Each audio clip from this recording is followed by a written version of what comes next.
TransUnion, one of the largest credit reporting agencies in America, has been sued. And yes, they do owe you some money. Now, this is officially the second biggest class action lawsuit that we've covered on this channel against TransUnion. We covered one last year. That one was pretty big, but this one is significant because it covers a specific disputed item on credit reports. And this class action is topped out at $23 million.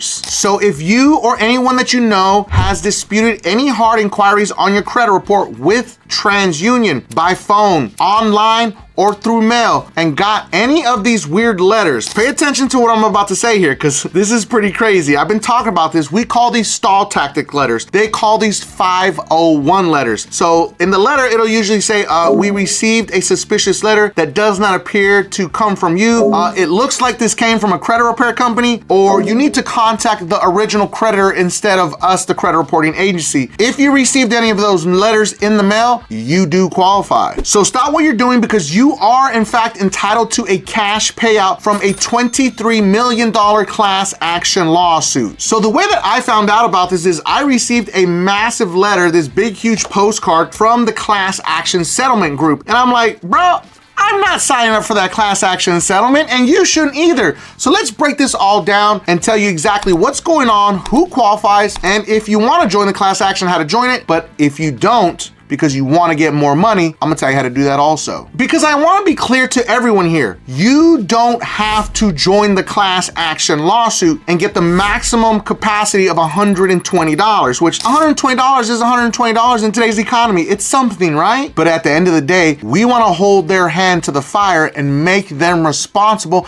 and make them pay even more if we can. Now, this is not legal advice or financial advice, and I am not an attorney. This is for educational purposes only. So we're gonna break this into 4 very important parts of this video that you do not want to miss. Part 1, who qualifies? And then part 2, of course, the most important one, how to get your money. And then part 3, whether you should take the settlement or not. And then part 4, why opting out and suing could get you paid more money. So let's jump into part number 1. Now, TransUnion is one of the big 3 credit reporting agencies, and for years, they were pulling this shady move. When people disputed hard inquiries on their credit report, TransUnion didn't properly investigate. Instead, they sent generic 502 letters saying, we're not processing this dispute because we don't think it came from you, or this looks like it came from a credit repair company, so we're not touching it. And according to this lawsuit, that's a violation of federal law, the Fair Credit Reporting Act, because TransUnion is required to investigate every valid dispute. And now they're paying the price of $23 million.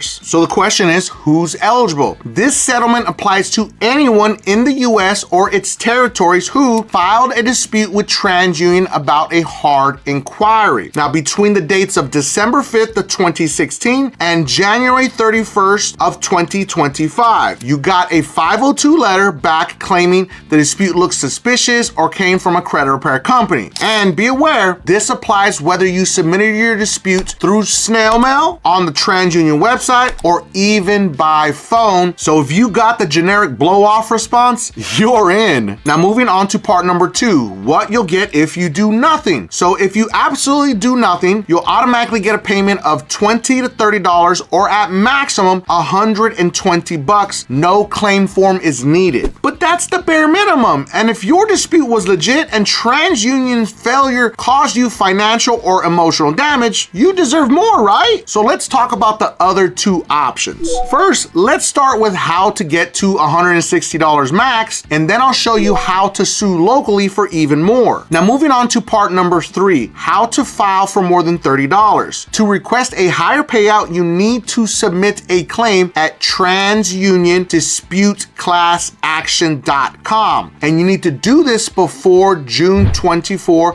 of 2025, because that's when the deadline hits. Now, you'll need to describe any harm you suffered because of TransUnion's actions, like a loan you were denied for, a credit card rejection, higher interest rates, or emotional stress from false reporting. I want to give a special shout out to all my beasters out there that are working hard to fix their credit using DisputeBeast, the most advanced AI credit repair software ever created that comes with a 110% money back guarantee. But specifically to Jay, Jay's credit score went up 222 points after just one round with DisputeBeast. And Abdul's credit score went up 206 points after just one round with DisputeBeast. But let's not forget about Alexander. Alexander's credit score went up 211 points after just one round with DisputeBeast. DisputeBeast's link is going to be in the video description and pinned at the top of the comments for anyone that needs to fix their credit. Now, of course, this is not life-changing, which brings us to part number 4, why you might want to opt out and sue. Now, here's the part they don't tell you, unless you read the fine print, of course. If you stay in this class action, you give up the right to ever sue TransUnion about this issue ever again, which means no small claims court, no local lawsuit, and no individual settlements. So be aware of that. People don't talk about this when they talk about these settlements, but if you opt out by June 24th of 2025, you can take TransUnion to court in your local county. And here's what you've been waiting for. Why you want to do that? Because you could sue for $1,000 per FCRA violation, recover actual damages like loan rejections, lost wages, or emotional distress, and potentially have your legal fees covered. So I mean, that's real money, not just the $30 or $160 coupon, right? And when I say legal fees, I'm talking about like your court costs if you decide to sue them in your local county courts. Because generally speaking,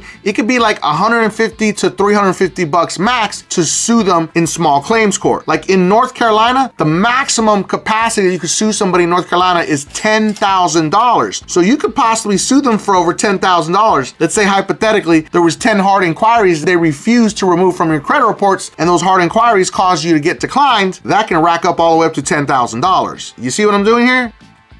Last part's the most important. And my final part here, should you sue or should you settle? So what's the right move, right? That's the big question. If your dispute was minor and you don't want to deal with anything, just let the check come. It could be either $20, $30, or $160 at maximum. But if TransUnion's actions cost you credit opportunity, financial damage, or stress, then $30 is insulting. If you're serious, opt out. Hire a local consumer law attorney or take them to small claims court yourself. It's pretty simple. Here's the part that a lot of people don't understand about. You have more control and you have more leverage to actually get what you deserve. If you're tired of the credit reporting agencies not doing their jobs, make sure to comment enough, because I'm gonna tell you right now, I'm not joining this class action lawsuit. I'm gonna sue them in small claims court, and I believe I should like document the entire thing and show you exactly how it goes. Now here's your action plan. Check to see if you got a 502 letter online, by mail, or by phone. Now what do I mean by that? I've seen in the comments section, every time I talk about the hard inquiry removal tactic, people come into the comments and say, oh, well, TransUnion told me that I have to call the original creditor. They're not going to do anything. Okay, then now you're a part of this lawsuit and you have proof that they did not investigate. So that does matter, and that is included in this. Next part, you need to decide on whether you want to settle or sue. And the next part, you need to go to TransUnion.disputeclassaction.com to file a claim, or you can mail in your opt-out letter before June 24th of 2025, which is what I'm going to do. Because it's something crazy. I think it's like either $6 million or $8 million that these attorneys are going to be paid for this class action lawsuit, while the rest of the people that were actually affected are only going to get $30, $40, maybe $160 max, which is crazy to me. Because this isn't, I mean, I'm not an attorney, but I'm just saying, this doesn't seem like it's a massive case that's so difficult to prove when millions of Americans have gotten all of these stall tactic letters. So I hope you enjoyed this video. We covered another big one on how to opt into the TransUnion $23 million class action lawsuit or opt out to sue locally. Now make sure to watch this next video, because it is about how to delete anything from your credit reports. And if you felt that I brought you some value in this video, make sure that you don't forget and subscribe to increase your credit score.